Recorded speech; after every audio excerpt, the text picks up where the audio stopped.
এটা সারা পৃথিবীতে মনে হয় 1% মানুষেরও নাই, 0.5% মানুষের এই রেজাল্টটা আছে।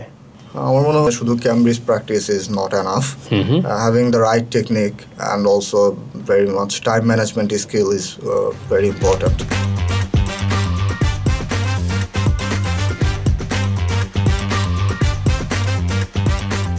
আসসালামু আলাইকুম সবাইকে, আশা করছি ভালো আছেন। আজকে আমি সুপার এক্সাইটেড, কারণ হলো ইংলিশ ফ্যান্টাসির একজন শিক্ষার্থী আইএলসে 9 পেয়েছে, যেটা সব থেকে গর্বের ইংলিশ ফ্যান্টাসির। হ্যাঁ, আইএলস লিসেনিংয়ে তার স্কোর হলো 9, ওভারঅল রেজাল্ট হলো 8। আজকে সকালে এই আনন্দের সংবাদটা দিয়েছে আমাদের তন্ময়, আমাদের ইংলিশ ফ্যান্টাসির আবাসিকের শিক্ষার্থী ছিল। তন্ময়ের রেজাল্ট হলো লিসেনিংয়ে ছিল 9, রিডিংয়ে ছিল 7.5, রাইটিংয়ে ছিল 7.5, যেটা ওয়ার্ডে ফিউ মানুষের আছে। রাইটিংয়ে 7.5, যেটা আমাদের তন্ময় অ্যাচিভ করেছে। স্পিকিংয়ে ছিল 7, ওভারঅল স্কোর হলো 7.5। কম্পিউটার বেস এক্সাম ছিল, দ্যাট মিনস আধুনিক এক্সাম। তো তন্ময় লিসেনিংয়ে কীভাবে 9 পাইলো, এই সফলতার গল্পটা শুনবো, আর ইংলিশ ফ্যান্টাসি তাকে কীভাবে এই 9 পেতে সাহায্য করেছে। তন্ময়, কেমন আছো? আলহামদুলিল্লাহ ভালো আছি। আপনি ভালো আছেন? হ্যাঁ, আলহামদুলিল্লাহ ভালো আছি। তন্ময়, তুমি 9-এ 9 পেয়েছো লিসেনিংয়ে, ওভারঅল তোমার স্কোর হলো 8, যেটা C1 লেভেলের। দ্যাট মিনস এটা সারা পৃথিবীতে মনে হয় 1% মানুষেরও নাই, 0.5% মানুষের এই রেজাল্টটা আছে সারা পৃথিবীতে। হ্যাঁ, আর যেটা তুমি অ্যাচিভ করেছো, কংগ্রাচুলেশনস। Thank you. আমি বিশ্বাস করি তোমাকে আসলে ইংলিশ ফ্যান্টাসি তোমাকে কতটুকু হেল্প করেছিল এই স্কোর করার জন্য? Throughout the journey, English fantasy was there for me always, especially the teachers, and also the accommodation helped me a lot because I got a quiet space and calm and quiet space to study and focus, and whenever I need any kind of feedback or suggestions, the teachers was more than happy to help me.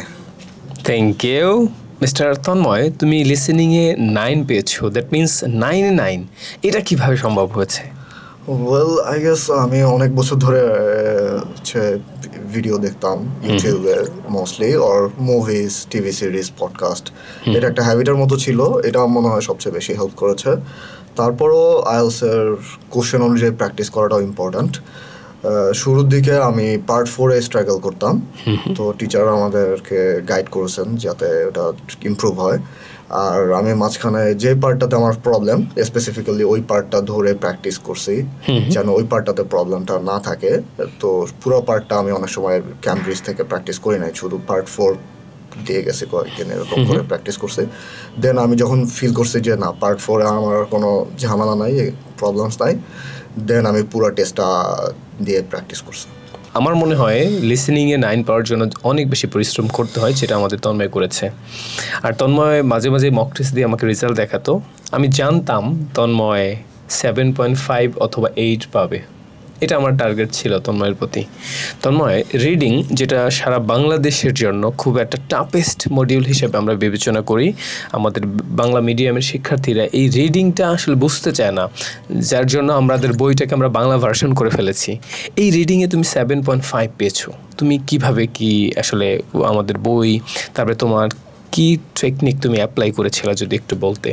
আমার মনে হয় reading improve করার জন্য শুধু Cambridge practice is not enough. Having the right technique and also very much time management skill is very important. So এখানে আমার শুরুতে এসে আমার টাইম ম্যানেজমেন্ট অত ভালো ছিল না, যেটা আমি স্যারদের সাথে বসে ওয়ার্ক করে টাইম ম্যানেজমেন্টটা ইমপ্রুভ করছি। ফর এক্সাম্পল, আমি এটা পার্ট 1-এর জন্য যেটা বলতে পারি সেটা হচ্ছে আমার প্রায় 25 মিনিটের মতো লাগতো অনেক সময় এটা সলভ করতে। সেটা আমি 15 থেকে 16-17 মিনিটের মধ্যে কভার করার জন্য চেষ্টা করতাম, এবং লাস্টের দিকে এটা আমি অ্যাচিভ করতে পারছি। তো টাইম ম্যানেজমেন্ট, আর আমার মনে হয় রিডিং ম্যাটেরিয়াল শুধু ক্যামব্রিজে লিমিটেড না থাকাটাই বেটার। যত পড়া যায় ততই ভালো আর কি, আমার মনে হয়। এক্সট্রা কারিকুলার বুকস, মানে ডিফারেন্ট সর্ট অফ বুক পড়া উচিত, মানে রিডিং হ্যাবিট বাড়ানোর জন্য, আন্ডারস্ট্যান্ডিং বাড়ানোর জন্য, যেটা তুমি করেছিলে। Thank you. রাইটিং সারা বাংলাদেশে খুব একটা কমন স্কোর হলো 6.5 অথবা 6-এর উপরে উঠাতে পারে না ছেলেপেলে, আর তুমি সেইখানে রাইটিংয়ে 7.5 পেয়েছো, কিভাবে? আমার কাছে মনে হয় রাইটিংয়ের ব্যাপারটা হচ্ছে অনেকে, আমি যতটুকু অবজার্ভ করছি, অনেকের গুড এনাফ আইডিয়া আছে বাট পোর এক্সিকিউশন। আমার কাছে আমার নিজেরও এই প্রবলেমটা ছিল যে আমি এক্সিকিউট করতে পারতাম না। এখানে যেহেতু একটা টেস্ট, সেহেতু আমার মনে হয় ফরম্যাট অনুযায়ী লেখাটা ইম্পর্টেন্ট। যদিও ভালো আইডিয়া থাকে ওটা অর্গানাইজড ওয়েতে, অ্যান্ড কি স্কোরিং ক্রাইটেরিয়াটা দেখা দরকার যে কী কী স্কোরিং ক্রাইটেরিয়া আছে, সেগুলো ফলো করে যদি একজন একটা সুন্দর এসে বিল্ড আপ করতে পারে, then I think it's easier for them to score very well. Fine. English ফ্যান্টাসির যে আমাদের শিক্ষকরা তোমাকে এই রাইটিংয়ে 7.5 পাওয়ার জন্য তাদের গাইডলাইন্সটা কেমন ছিল? হ্যাঁ, স্পেশালি আমি একজন স্যারের কথা মেনশন করতে পারি, আকাশ স্যার আমাকে অনেক হেল্প করছে পার্সোনালি। শুরুতে আমার রাইটিং খুবই আনঅর্গানাইজ ছিল, যেমন আমার লিঙ্কিং ওয়ার্ডের ইউজ খুব কম ছিল, সেন্টেন্সের স্ট্রাকচার নিয়ে স্ট্রাগল করতাম। সেই সকল বিষয় স্যার আমাকে হাতে কলমে দেখাই দিছে বলা যায়। স্যার খুবই গাইড করছে, এবং আমার যখন আমি একটা রাইটিং এসে লিখে স্যারকে পাঠাইতাম, sir was kind enough to give me instant feedback so that I can improve. Firstly, সে আমাকে বলছিল যে you don't focus on your band score, let's improve your overall writing, then you can focus on your band score. তো আমি ওইটাই আমার মাথায় রাখছিলাম যে আমার ব্যান্ড স্কোর নিয়ে শুরুর 1-2 মাস আমি কনসার্ন হই নাই, আমার ওভারঅল রাইটিংটা ইমপ্রুভ করার চেষ্টা করছি, ওইটা মনে হয় হেল্প করছে। Thank you. স্পিকিংয়ে 7, আসলে 7 পাওয়ার, আসলে তুমি ইংলিশ ফ্যান্টাসির যে এনভায়রনমেন্টে ছিলে, এই এনভায়রনমেন্ট অথবা কিভাবে তুমি 7 পেলে? হ্যাঁ, এটা এনভায়রনমেন্টটা খুবই ইম্পর্টেন্ট আই গেস স্পিকিংয়ের ক্ষেত্রে, বিকজ ইংলিশ ফ্যান্টাসিতে বাংলায় কথা বলা prohibited and you will get fined for that. This is a nice restriction, though it's limiting sometimes, but I think nevertheless it helped me a lot, because if you don't speak on a regular basis, then all of a sudden you cannot speak well in the exam. So you need the habit of speaking and expressing all of your ideas in English. Then you will be good enough to score, I guess, a very good band in the exam. Thank you so much. Again, congratulations, Mr. Tanmoy. So I just want to mention one thing. If you wanna get good score in speaking part, you need environment.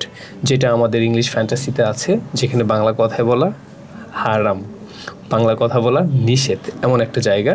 নিষেধ শুধু ইংরেজি শেখার জন্য পারপাসে নিষেধ। হ্যাঁ, so আলহামদুলিল্লাহ, English fantasy খুবই গর্বিত আমাদের তন্ময়কে নিয়ে, যিনি আইএলসের স্কোর 8 করেছে।